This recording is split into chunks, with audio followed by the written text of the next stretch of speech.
બોલો આદ્ય શક્તિ માત કી જય છે। મારું નામ પ્રવીણ કંજરિયા। હું આ શક્તિધામ જે સમિતિ છે એમાં હું આયોજક તરીકે છું અને અમે જે આ શક્તિ માતાજીનું જે મંદિરની પ્રાણ પ્રતિષ્ઠાનું ત્રિદિવસીય આયોજન છે એના માટેની વાત કરું તો ત્રિદિવસની અંદરમાં પહેલા દિવસે માતાજીની નગરયાત્રા છે જે આજે સવારના 10 વાગ્યાથી ચાલુ કરીને સાંજના 6 વાગ્યા સુધી માતાજીની પૂરા મોરબીની અંદરમાં નગરયાત્રા કાઢેલી છે, જેમાં આશરે 50,000 પ્લસ માણસો નગરયાત્રામાં જોડાણા છે। સાંજે માતાજીની અહીંયા ધાન્ય નિવાસ થશે। ત્યાર પછીના બીજા દિવસનો જે કાર્યક્રમ છે એમાં અમે 108 કુંડી મહાયજ્ઞ કરેલા છે। 108 કુંડી મહાયજ્ઞમાં માતાજીની પ્રાણ પ્રતિષ્ઠા થશે।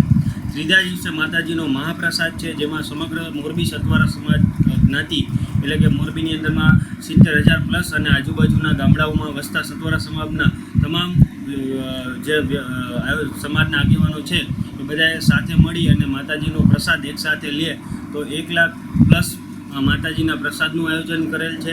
અને આ જે માતાજીની પ્રાણ પ્રતિષ્ઠા છે એ આવી રીતે 3 દિવસ માટેની આ માતાજીની પ્રાણ પ્રતિષ્ઠાનું આયોજન કરેલ છે।